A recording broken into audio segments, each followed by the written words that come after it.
today's video, you can see na gumawa ako ng cover na kalahimihan daw 2017. Bigla nagbigay ng content si Sir Jeff Kita. Maraming salamat po, Kuya Jeff. Actually, I know Kuya Jeff sa TikTok. Ayan, sinubaybayan ko siya doon since pandemic. Yan, I hear her how he sings with runs and moves. Okay, hindi ba kami kapag gamay yung lyrics. So, gusto ko lang namin ituba. Tukol dun sa mga lyrics. Hindi ko siya nagawa dito sa cover na pwede ako na lang ulit. He's the one who composed it. He's the one who also write it. Ayun. Paggagawa ko siya sa mga K-pop songs, pero parang I'm starting to from scratch pagdating sa kasi I am into K-pop songs, Korean films. Ayan yung mga original soundtrack nila. So, every time na binabanggit ko yung lyrics, madalas ako nauunahan ng bulol. Yan, nag-mental block. I should be singing like this na nawawala yung light ko. Pasensya. It should be, sige, tanggalin ko na nga tong ring light. Actually, ito portable ring light. Sige, back to story time. Yan, yung kinakabahan ako, pasensya na Sir Jeff Cifra, pasensya na po. Yung diba? Nasagi ko yung bote. Yung tawag dito, diba? Saan ba ako nag-stop? Oh, okay. Hayaan mong ika'y tulungan ko, hanapin ang lugar sa puso mo. I should be singing like that with feelings, pero siguro nung time na yun na nag-film ako, parang wala siya sa isip ko, wala siya sa system ko. I mean, doon naman ako K-pop fan nga, diba? So, dahil K-pop fan, nakalimutan ang OPM. Although, we are Filipino, wala naman masama maging K-pop fan or mag-support tayo katulad ng BTS, N5M, Stray Kids, and many more. Pero, since tayo ay Filipino, siguro nakalimutan ko rin tangkiligan ko yung ating music, which is original Filipino music. Ayan. Sir Cifra, pasensya na po ha. Oo, tao. Tsaka may data sa sarili ko, kaya hindi maganda yung pagka-deliver ng song, no? But I will be better. So, I will be more better. Mas maganda sa OPM and K-pop. So, yan na po. Pero thank you po sa music. Actually, yung pwede ako na lang ulit. Nakaka-relate ako.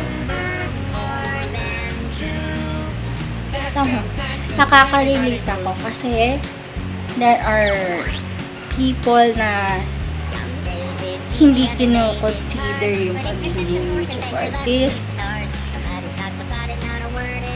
nasasabihan ka na, magkakapera ka ba dyan? Magkaka-raise ka ba dyan? Hindi ako nagka-count sa subscribers. As long na you are doing it happily. Wala ka naman tinatapakan na ibang tao. Not unless na ginagawa mo siya sa puro kalokohan lang, which is not true. Pinaprak din naman ako ng mga closest friend, pero not all the time. So, yun. Annyeong!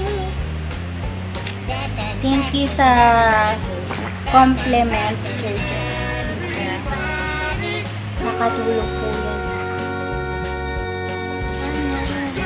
For today's video, kahatid po ako ng playing picnic sa church family. Nakatint lang ako. At this Star Village on Electric. Ayan.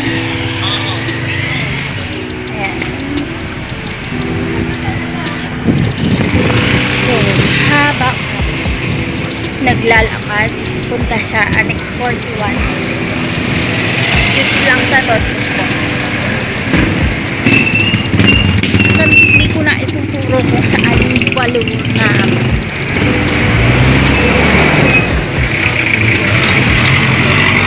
sarap pagkape.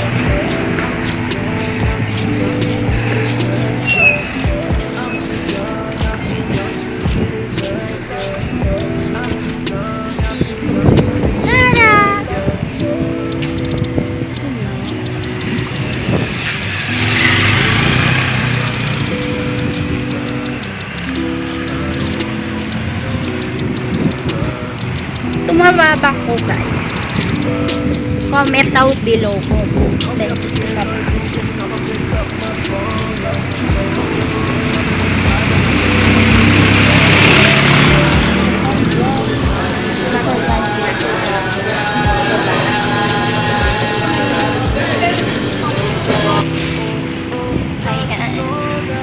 medyo baliwanag na.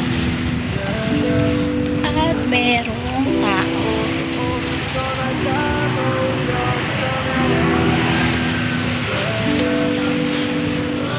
Hi, Tito Paul. Hi po muna kayo sa vlog ko. Hi. Ano masasabi mo sa akin? Miss mo ako? Oo. Tumababa ko. Yung totoo. Tingin ko sa iyo. Weh. Thank you. God bless you. Nag-start na ba? Okay naman po. Nag-start na po ako ng channel ko. Just, okay naman po. Oo nga eh. So, andun sila. Yung mga thunders sa babait. Hello! Hello po! Yan. Ito po yung mga tita po namin sa JTF Ladies Ministry. Yan. Mag-hi po kayo sa vlog. Tapos pwede ko po kayo maipatulpo. Charot. Joke. Diba? Na-miss nyo ako? Sige po. Kukuhanan ko po kayo habang nagbablog. Yan. Smile. Yan. Nagagalak po ba tayo pagmuli sa ating Panginoon? Amen! Let's sing. May gala, may saya, may tuwa sa piling ng Diyos. Sapagkat hirap ng puso ay nagnanako. May awit, may saya, at papuri para sa Diyos. Sa puti, ang puso